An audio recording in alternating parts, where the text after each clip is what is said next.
Je vais maintenant appeler donc, Jérôme Legrand, DGS du Conseil départemental de Lozère. Alors, Jérôme, donc, quelles sont les années au cours desquelles tu as été un administrateur très impliqué dans l'association? Ouais, très impliqué, je ne sais pas, mais juste en préambule. Ça fait vraiment plaisir d'être présent et vous retrouver tous. Donc, administrateur actif, moi je suis rentré dans l'association en 2001.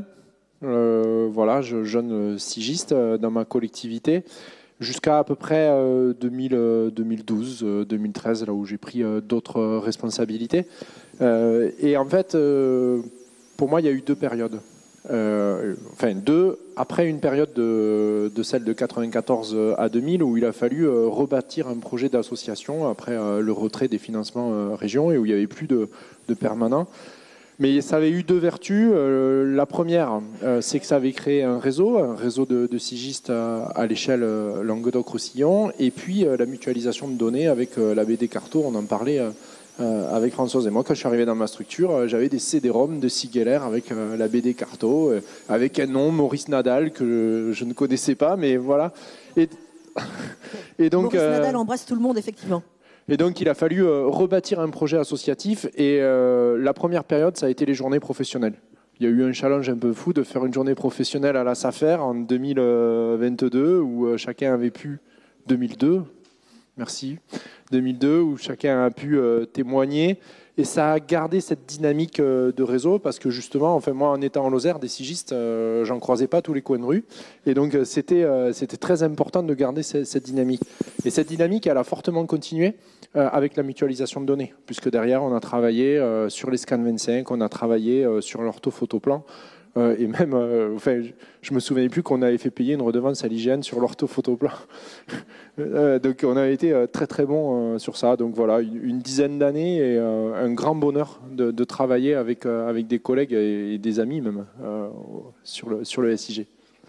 Et du coup, maintenant, dans ton poste actuel, qu'est-ce qui t'est le plus utile de toutes ces années au sein de l'association ? Plein de choses. La première qui me vient à l'esprit, c'est le fonctionnement du monde associatif. On est dans des collectivités avec des pyramides, et là, quand on est sur un fonctionnement associatif, on est de plein pied. Voilà, il n'y a pas de hiérarchie. Et je crois que moi, c'est ce que j'ai gardé en moi, et maintenant que je suis DGS, c'est très important dans des groupes de travail de faire que la voix d'un collaborateur, elle n'est pas liée à la position qu'il occupe dans l'arbre hiérarchique de la collectivité, elle est liée à sa technicité et à son savoir. Évidemment, j'ai encore plus d'oreilles quand c'est un sigiste, mais ce n'est pas forcément le métier qui fait que je vais avoir l'oreille, c'est vraiment l'expertise qui va amener donc, ce travail en plein pied avec un grand respect, parce que si on n'était pas content, on n'avait qu'à claquer la porte de l'association, et si on restait, c'est qu'on y trouvait autre chose que la mutualisation de données. Ça, c'est la première des choses. La deuxième, c'est que peut-être l'audace aussi. Parce qu'au départ, en 2002, on parlait de quelques milliers d'euros pour réussir à monter des événements, et ça s'est traduit avec les années à quelques centaines de milliers d'euros pour mutualiser de la donnée. Donc il faut croire en ses rêves là-dessus, et on a tous des rêves professionnels, et aujourd'hui, justement, je pense que ce fonctionnement d'incubateur de l'association, c'est celle qu'on doit avoir un peu, comme on l'a dit, avec la recherche, les laboratoires, qu'on doit avoir aussi dans nos collectivités. Merci. Et une dernière question tirée du chapeau, à laquelle il faudra apporter une réponse courte. Si vous êtes convaincu que vous avez une très bonne idée, vous êtes prêt à intégrer les super groupes de travail d'OpenIG pour la mettre en pratique? Si oui, la question, c'est quoi votre idée?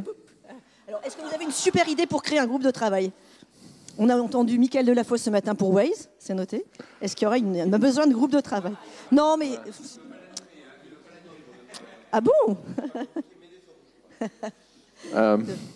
C'est un peu sec, là. Un peu sec. Bon, il faudrait réfléchir. Mais je sais que... Un besoin du CD48 auquel on pourrait répondre? Alors, nous, mais vous y avez... Je vais faire une réponse de Normand, vous y avez déjà répondu. Oui. On a un gros sujet sur les activités de pleine nature, oui. Et on y a trouvé vraiment, avec Géotrek, réponse à ce besoin. Ça marche. Merci Jérôme. Merci à vous tous.